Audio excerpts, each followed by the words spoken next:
Hello everyone. मैं घनश्याम फिर से आपके हमारे इस यूट्यूब परिवार में आपका बहुत बहुत स्वागत करता हूँ।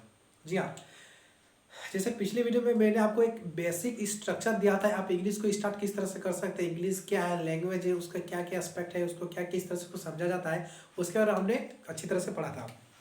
आज इस वीडियो में, जी हाँ, आज इस वीडियो में हम जानने वाले हैं कि सेंटेंस के बारे में। देखिए, इंग्लिश स्टार्ट कहाँ से होगा सर? बेसिकली आप तो वही जानते हैं सर, इंग्लिश स्टार्ट होता ही है सेंटेंस से। तो सेंटेंस किसे कहते हैं? हमने जूनियर लेवल में जब हमने क्लास 1 2 की क्लास की होगी तो हमने इस चीज़ को अच्छी तरह से समझा होगा। तो बस ज़्यादा आपको ज़्यादा मेहनत की जरूरत नहीं, बस उसी चीज़ को थोड़ा सा रिमाइंड करके जाना है। ठीक है, सेंटेंस है क्या? हमने देखिए, हमने आपने सामने मिलकर ये पढ़ा है कि a group of words arranged in proper order which gives a complete meaning is called sentence. जी हाँ, बिल्कुल वही है। देखिए, जब हम सेंटेंस की अगर बात करें, ये बेसिकली होता है वर्ड्स के अरेंजमेंट। क्या होता है फ्रेंड्स? जी हाँ, वर्ड्स के अरेंजमेंट। मैं जिसको बोल रहे, पेन पेपर निकाल लीजिए, नोट करते रहिए, काफ़ी इंपॉर्टेंट वीडियो होने वाला है आपके लिए। सेंटेंस है क्या? तो वर्ड्स के अरेंजमेंट। क्या है?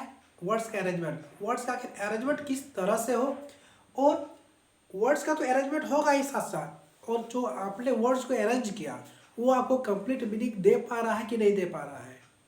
तो दो चीज़, arrangement of words, complete meaning, याद रखिएगा।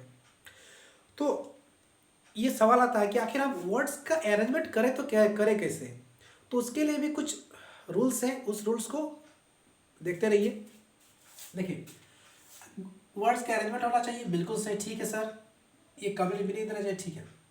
तो आखिर इसको वर्ड्स का अरेंजमेंट हम करें कैसे? तो इस अरेंजमेंट को समझने के लिए आपको सबसे पहले इंग्लिश लैंग्वेजेस के यानी इंग्लिश सेंटेंसेस के आपको इस स्ट्रक्चर को समझना काफ़ी इंपॉर्टेंट है। तो मैं कोशिश करता हूँ इस अरेंजमेंट को आपको समझाने का। देखिए, इंग्लिश का जो कोई भी जो सेंटेंस होता है, जैसे मैं एक सेंटेंस लिख रहा हूँ, ध्यान से देखिएगा, मैं एक सेंटेंस लिख रहा हूँ, ही रीड्स अ बुक। देखिए, आप सब तो इतना ही वाकिफ हो गए ही, इस चीज़ को आप क्या कहेंगे सर? इस चीज़ को आप कहेंगे सब्जेक्ट। इसको क्या कहिएगा सर? ये वर्ब है। इसको क्या कहेंगे सर? ये ऑब्जेक्ट है। तो देखिए, मैं और एक सेंटेंस लिखता हूँ, he is reading a book. ये क्या है? ध्यान से देखिए, मैं क्या बताने का कोशिश करो, ध्यान से देखिए। ये क्या सब्जेक्ट, ये क्या है हेल्पिंग वर्ब, ये क्या है मेन वर्ब, ये क्या ऑब्जेक्ट।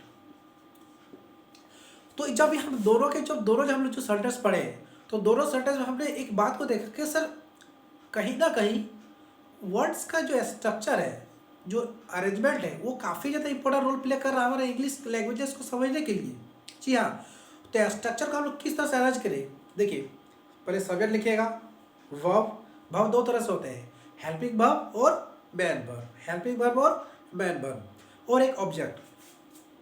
सब्जेक्ट जो है आपका, सब्जेक्ट को आप सेंटेंस का डोर भी बोल सकते हैं। क्या बोल सकते हैं? जी हाँ, बिल्कुल, सब्जेक्ट को आप सेंटेंस का डोर भी बोल सकते हैं। और देखिए, ये क्या ऑब्जेक्ट, जिस पर सेंटेंस का कोई इफेक्ट पड़े, क्या डोर जिस पर काम करे, डोर जिस पर काम करे, वो क्या ऑब्जेक्ट। और इसके लिए आपको किसका हेल्प लेना पड़ेगा? तो वर्ब का। वर्ब दो तरह से, हेल्पिंग वर्ब और मेन वर्ब। देखिए, वर्ब तो और बहुत तरह का होता है, लेकिन जब आप वर्ब चैप्टर पढ़ेंगे उस पर देखिए, ट्रांजिटिव वर्ब, इंट्रांजिटिव वर्ब और भी तरीके के होते हैं, लेकिन जब आप वर्ब के एक स्पेशल चैप्टर पढ़ेंगे तब इसके बारे में डिस्कस करेंगे। अभी फिलहाल इतना ही।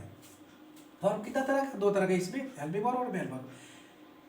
देखिए, सब्जेक्ट, वर्ब और object, S plus B plus O, ये जो स्ट्रक्चर है, ये सेंटेंस को लिखने में, समझने में, ये स्ट्रक्चर काफ़ी ज़्यादा इंपॉर्टेंट रोल प्ले करते हैं। ठीक है, देखिए, इसके बाद हम देखेंगे कुछ सेंटेंस के क्या क्या काइंड्स हो सकते हैं, सेंटेंस के क्या क्या काइंड्स हो सकते हैं। चलिए, इसके बारे में हम डिस्कस करते हैं। तो चलिए, अब हम डिस्कस करने वाले हैं सेंटेंस का काइंड्स। आखिर सेंटेंस का काइंड्स है क्या? सेंटेंस को काइंड को हम लोग किस तरह समझने वाले हैं? देखिए, हम लोग इस चीज़ से रूबरू हो चुके हैं कि सेंटेंस का जो काइंड्स होता है वो क्या क्या होता है। Assertive sentence, interrogative sentences, imperative sentence, exclamatory sentence और कभी कभी एक ऑप्टेटिव नाम का ये एक सेंटेंस मिल जाता है हमको। तो हम लोग अब डिस्कस करने वाले असर्टिव सेंटेंस के ऊपर। किसके ऊपर? असर्टिव सेंटेंस के ऊपर। जी हाँ, ध्यान से देखिएगा इस बात को। देखिए असर्टिव सेंटेंस जो होता है, असर्टिव सेंटेंस, देखिए असर्टिव सेंटेंस दो तरह के होते हैं, एक अफर्मेटिव, एक नेगेटिव। अफर्मेटिव को हम लोग कभी कभी पॉजिटिव सेंटेंस भी बोल सकते हैं और नेगेटिव को तो नेगेटिव ही बोलते हैं। देखिए ये इसमें जो सिंपल सा जो स्ट्रक्चर था, कुछ नहीं होता है आपका सब्जेक्ट, हेल्पिंग वर्ब या फिर मेन वर्ब हो सकता है, ये ऑब्जेक्ट। सिंपल सा इसका नियम है, सब्जेक्ट, हेल्पिंग वर्ब और ऑब्जेक्ट। सिंपल सा, आप कुछ भी एग्जाम्पल ले सकते हैं। He is a teacher, they are students, कुछ भी सिंपल से जो पॉजिटिव वे में हम सेंटेंस को जो कहेंगे, सब्जेक्ट, हेल्पिंग वर्ब और ऑब्जेक्ट। देखिए अगर ईज का जब वाज हो सकता है, Sonu was a soldier, Sonu will be a soldier, या हेल्पिंग कुछ भी आप हेल्पिंग हो सकता है। प्रेजेंट के हेल्पिंग वर्ब ले सकते हैं, पास्ट के हेल्पिंग वर्ब ले सकते हैं, या फिर फ्यूचर के हेल्पिंग वर्ब ले सकते हैं। कोई इसमें दिक्कत नहीं है। सिंपल सा सब्जेक्ट रहेगा, हेल्पिंग वर्ब या फिर मेन वर्ब रहेगा और ऑब्जेक्ट रहेगा। कि ये आपका अफर्मेटिव का है। देखिए नाम से क्या नेगेटिव, नेगेटिव यानी सिर्फ सिंपल सा, आप इसमें कुछ नहीं करना है, आप इसमें डॉट लगा दीजिए। इसमें ध्यान रखने, आप बोले सही तो आप जानते हैं, जानते तो आप सब कुछ है, बहुत कुछ जानते हैं, लेकिन इसमें ध्यान रखने की एक ये बात है कि आप हमेशा जो डॉट का यूज कीजिएगा, हमेशा हेल्पिंग वर्ब के बाद यूज कीजिएगा। ठीक है, हमेशा आप डॉट का जो यूज कीजिएगा, हेल्पिंग वर्ब के बाद आप डॉट का यूज कीजिएगा। ये रहा अफर्मेटिव, असर्टिव का अफर्मेटिव और नेगेटिव। अब डिस्कस करने वाले इंटरोगेटिव सेंटेंस के साथ, तो मैं इसकी इरेज कर रहा हूँ। ठीक है, इंटरोगेटिव सेंटेंस हम डिस्कस करने वाला है।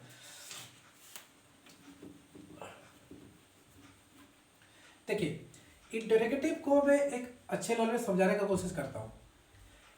इंटरोगेटिव आपने पढ़ा होगा, देखिए इंटरोगेटिव आपने पढ़ा होगा। इंटरोगेटिव को हम दो तरह से पढ़ेंगे, एक होता है ओपन एंडेड, एक होता है क्लोज एंडेड। क्लोज एंडेड, जी हाँ, एक ओपन एंडेड इंटरोगेटिव सेंटेंसेस और एक क्लोज एंडेड इंटरोगेटिव सेंटेंसेस। देखिए मैं आपके साथ कुछ एग्जाम्पल बोल रहा था, आप बोलेगा क्या आपने खाना खाया, तो आप बोलेंगे यस। अगर आपने खाना खाया है तो आप बोलेंगे यस, और आपने अगर खाना नहीं खाया तो आप बोलेगा नो। ठीक है, अगर मैं फिर से सेंटेंस रिपीट करूँगा, अलग सेंटेंस कहूँगा, आपने क्या खाना खाया, इसका मतलब क्या, मैं आपसे ये जानना चाह रहा हूँ कि आपने खाने में क्या क्या खाया, टमाटर, चावल, पापड़, क्या क्या आपने खाना खाया। तो आप इस समझ सकते हैं। देखिए ओपन एंडेड करने का क्या मतलब है, अगर कोई भी क्वेश्चन, देखो इंटरोगेटिव दो तरीके से बोल सकते हैं, या फिर क्वेश्चन वर्ड के साथ, क्वेश्चन वर्ड के साथ, और एक हेल्पिंग वर्ब के साथ, हेल्पिंग वर्ब के साथ बढ़ सकता है। एक क्वेश्चन वर्ड क्या कैसे, व्हाट, हु, व्हाई, वेयर, है कि नहीं, ये है आपका क्वेश्चन वर्ड। क्वेश्चन वर्ड के साथ आप लोग अगर इंटरोगेटिव सेंटेंस बना रहे हैं, वो कैसा इंटरोगेटिव हो जाएगा, वो आपका हो जाएगा ओपन एंडेड इंटरोगेटिव। और अगर हेल्पिंग वर्ब के साथ अगर आप क्वेश्चन बना रहे हैं, तो आपका क्या हो जाएगा, close ended, close ended interrogative. आप कहिएगा इस दिस से मार्कर, अगर आपको लगता है ये मार्कर है तो बोलेंगे यस, नहीं है तो नहीं है, लो बोलेगा। कहने का क्या मतलब है सर, जिस किसी के आंसर अगर आप यस या नो में देते हैं, जिस किसी क्वेश्चन के आंसर आप अगर यस या नो में देते हैं, तो उस तरह के सेंटेंस को, उस तरह के क्वेश्चन के सेंटेंस को हम कहेंगे क्लोज एंडेड इंटरोगेटिव सेंटेंस। और जिस किसी का आंसर आप एक्सप्लेनेशन के साथ देते हैं, किसके साथ, एक्सप्लेनेशन के साथ, अगर जिस किसी क्वेश्चन के आंसर देते हैं, उसको क्या कहेंगे, ओपन एंडेड इंटरोगेटिव सेंटेंसेस। तो उम्मीद करेंगे मैं आपको यहाँ तक अच्छी तरह से समझा पाया होगा।